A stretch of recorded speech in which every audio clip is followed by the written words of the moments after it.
4월 23일 법률방송 로투데이 시작하겠습니다. 첫 소식입니다. 경남 진주에서 벌어진 안인득 묻지마 살인 난동에 대해 조현병 등 정신질환자에 의한 묻지마 범죄를 막을 수 있는 법 제도 마련이 시급하다는 지적의 목소리가 높습니다. 국회에 관련 법안이 발의된 것은 없는지 법률방송에서 확인해봤습니다. 법률방송 잠자는 법안을 깨워라 장한지 기자입니다. 경남 진주의 한 아파트에서 이웃 주민들을 상대로 무차별적인 방화살인 난동을 벌인 안인득 사건에서부터 지난해 서울 강서구 PC방 살인 사건, 서울 강북 삼성병원 정신의학과 임세원 교수 살해 사건, 모두 지난 몇 개월 사이 조현병 환자가 저지른 묻지마 살인 사건들입니다. 이런 정신질환자에 의한 범죄가 늘고 있는 것은 통계로도 입증됩니다. 경찰청 자료에 따르면 2013년 5천여 명이었던 정신질환자에 의한 범죄는 지난해엔 9천여 명으로 5년 사이 2배 가까이 급증했습니다. 더 큰 문제는 재범률입니다. 정신질환 범죄자의 평균 재범률은 65%, 대표적 중독범죄인 마약범죄 재범률 36%와 비교해도 2배 가까이 높습니다. 피해망상이나 범죄 욕구를 통제하지 못해 벌어지는 일, 한마디로 언제 다시 터질지 모르는 시한폭탄이나 마찬가지입니다. 이 사건의 공통점은 치료가 중단되고 피해망상에 시달리는 환자에 의해 벌어졌다는 것입니다. 중증 정신질환의 관리 체계가 갖추지 못한 우리 사회에서 일어난 사건들입니다. 일단 현행법상 정신질환자를 강제 입원시킬 수 있는 방법은 보호자와 전문의가 신청하는 보호입원, 지자체가 요청하는 행정입원, 의사와 경찰의 동의로 의뢰하는 응급입원 3가지가 있습니다. 하지만 요건이 까다로워 정신병 강제 입원이 쉽지 않습니다. 실제 안인득의 형도 이 3가지 방법을 다 시도해봤지만 안인득을 강제 입원시키는데 끝내 실패했습니다. 더구나 경찰은 독자적으로 정신질환자를 강제 입원시켜 범죄를 사전에 예방할 수 있는 조치를 취할 아무런 근거나 권한이 없습니다. 관련해서 지난 19일 송석준 자유한국당 의원 대표 발의로 정신건강 증진 및 정신질환자 복지 서비스 지원에 관한 일부 개정 법률안이 발의됐습니다.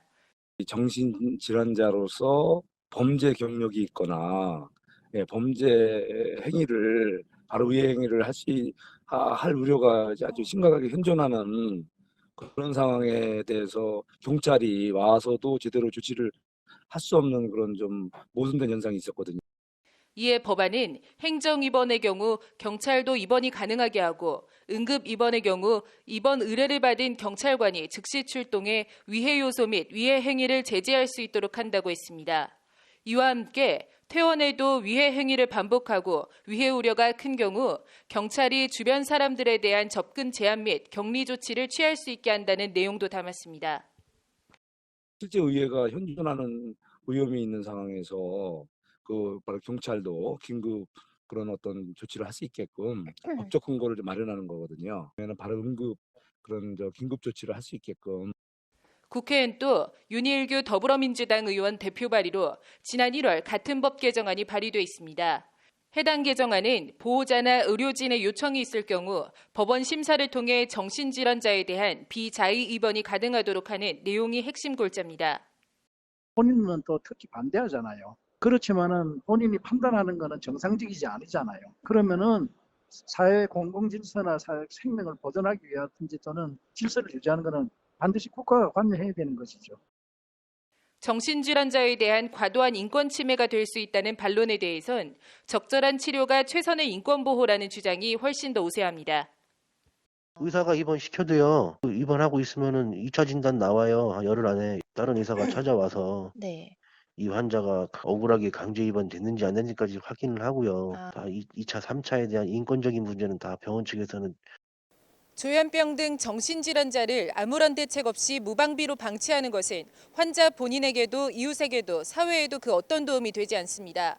모든 정신질환자를 잠재적 범죄자로 볼 것은 아니지만 만에 하나 있을지 모를 묻지마 범죄에 대한 적절한 통제와 관리, 이를 위한 법적 근거 마련이 필요해 보입니다. 법률방송 장한지입니다.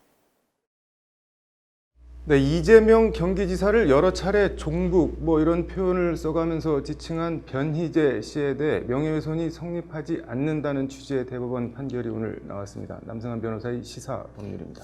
남 변호사님, 사건 내용부터 좀 말씀해 주실까요? 네, 변희재 씨는 2013년 1월부터 다음해 2월까지 총 13회에 걸쳐서 자신의 트위터를 통해서 이 지사에 대해서 종북 혐의, 종북에 기생해 국민들 피 빨아먹는 거머리 떼들, 종북보다 더 나쁜 종북, 이런 표현 글을 올렸습니다. 그리고 2014년 2월 16일부터 22일까지는 또 안현수를 러시아로 쫓아낸 이재명 성남시장 등 매국노를 처단해야 한다. 이런 글도 한 16회 정도 게재했습니다.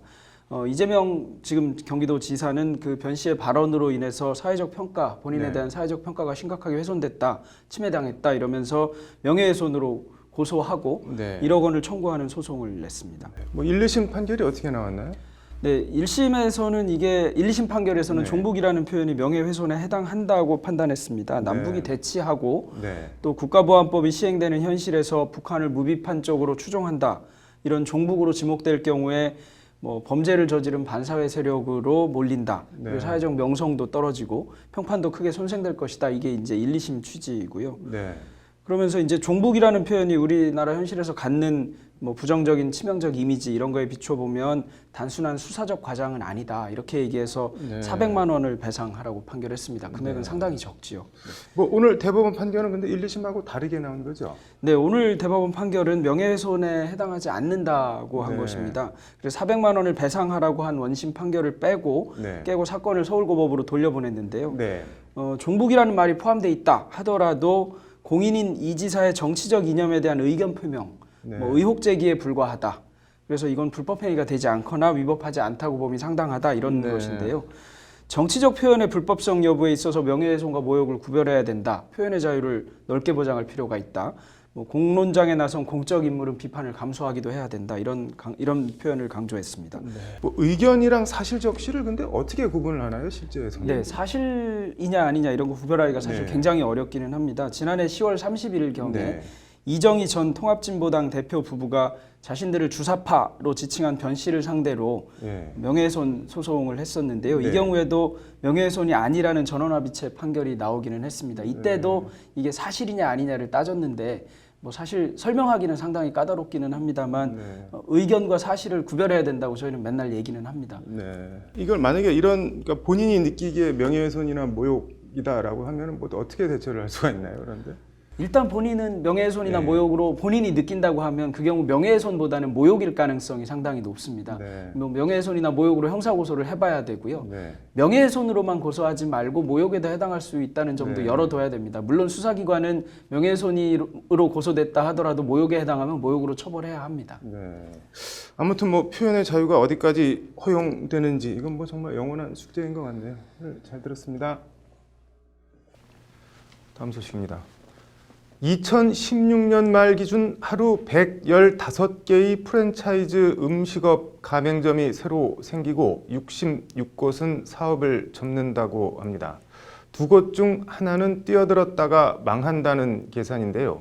음식점 프랜차이즈 컨설팅을 해준다고 해서 수백만 원을 지급했는데 별다른 컨설팅은 해주지 않고 여기가 좋다는 식으로 가게만 얻어줬습니다. 이 경우 컨설팅 비용을 돌려받을 수 있을까요? 법률구조공단 사용 설명서. 오늘은 가맹점 컨설팅 보수 반환 구조 사례입니다. 김태현 기자입니다.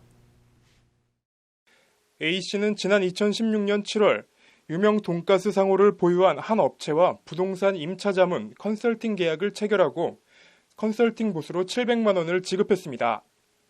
가게 임대차 계약을 체결하려면 반드시 자신들을 통해서만 해야 한다고 해서 체결한 계약입니다.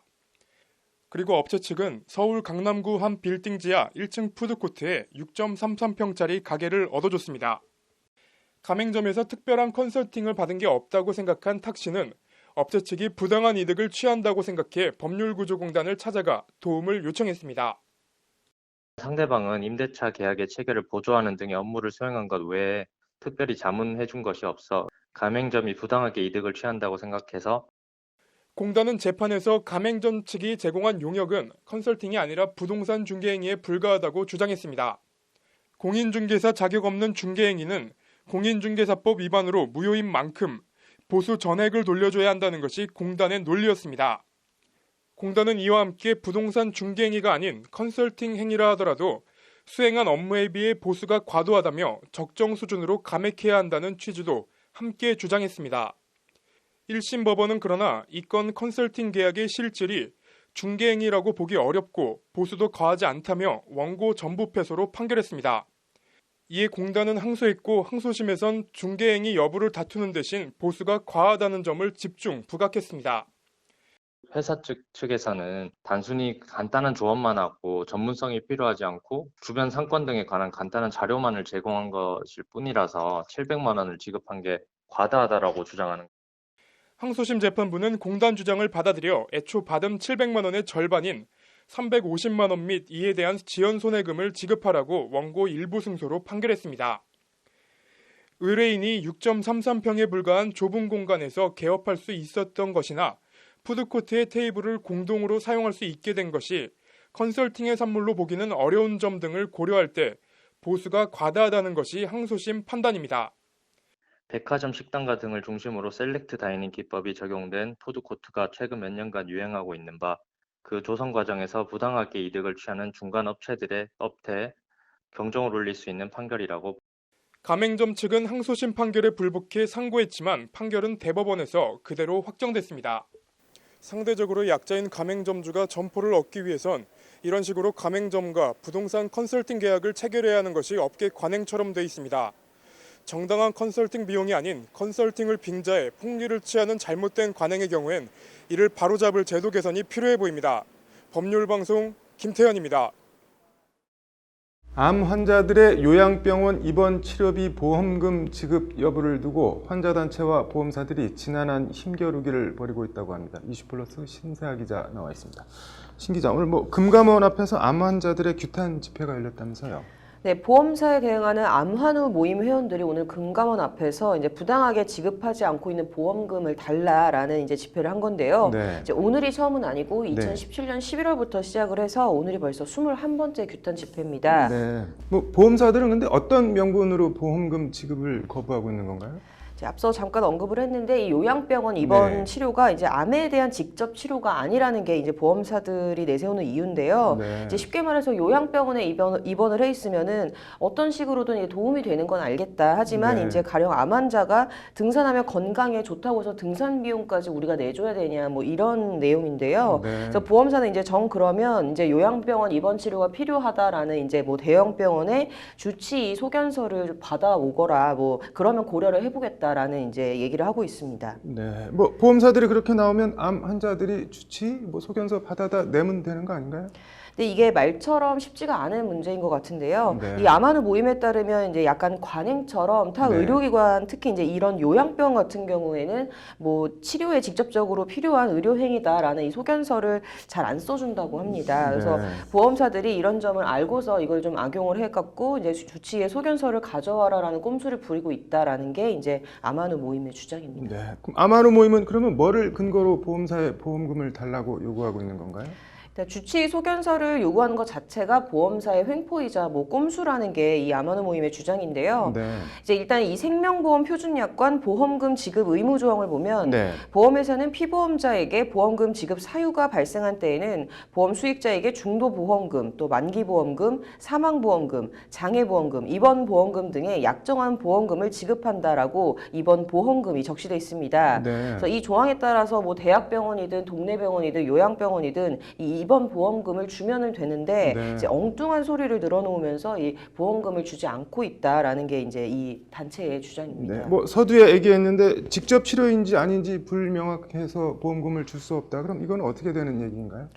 이에 대해서도 암환우 모임은 이제 금감원에 보험사 약관 조항에서 직접 치료 인정 범위와 관련된 질의를 보내서 회신을 받았다고 하는데요. 네. 그래서 이에 대해 금감원은 암 또는 상피내암에 대한 직접적인 치료의 형태는 방사선 그리고 항암제 투여 등에 제한되지 않고 관련 질병의 발병 시기나 뭐 이런 개별적인 사안에 따라서 직접적인 형태의 치료는 달라질 수 있다라고 환우 모임 질의에 회신을 했습니다. 네. 그래서 이제 보통 암 치료하면은 이제 떠올리는 뭐 항암제 투여나 뭐 네. 이런 것만 직접 치료가 아니고 여러 가지 다양한 치료 방법이 있을 수 있다라는 게 이제 금감원의 유권 해석입니다. 네, 뭐 약관이 그렇게 돼 있고 금감원 유권 해석이 그러면은 금감원이 보험사에 보험금 줘라 이렇게 하면 되는 거 아닌가요?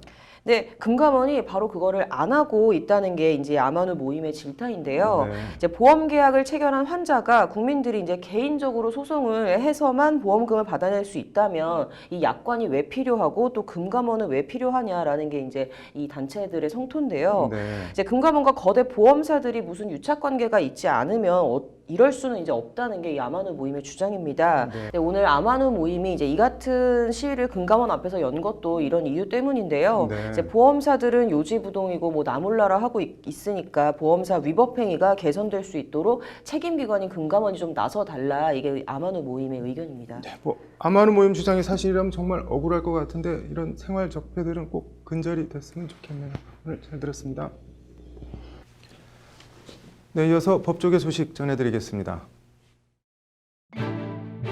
헌법재판소가 다음 달 13일부터 2019년도 정책개발 연구용역과 헌법재판제도 연구용역을 입찰 공고합니다.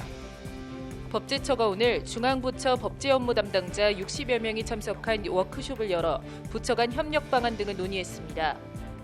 국가인권위원회는 오늘 재정 신청 사건 관련 서류 및 증거물 열람 복사를 허용하지 않는 형사소송법 제262조의 2가 알 권리를 침해한다며 국회의장에게 개정 의견을 표명했습니다. 국민권익위원회 박은정 위원장은 오늘 서울에서 부패 공익신고자들과 간담회를 갖고 신고자 보호 보상제도의 발전 방안에 대해 논의했습니다.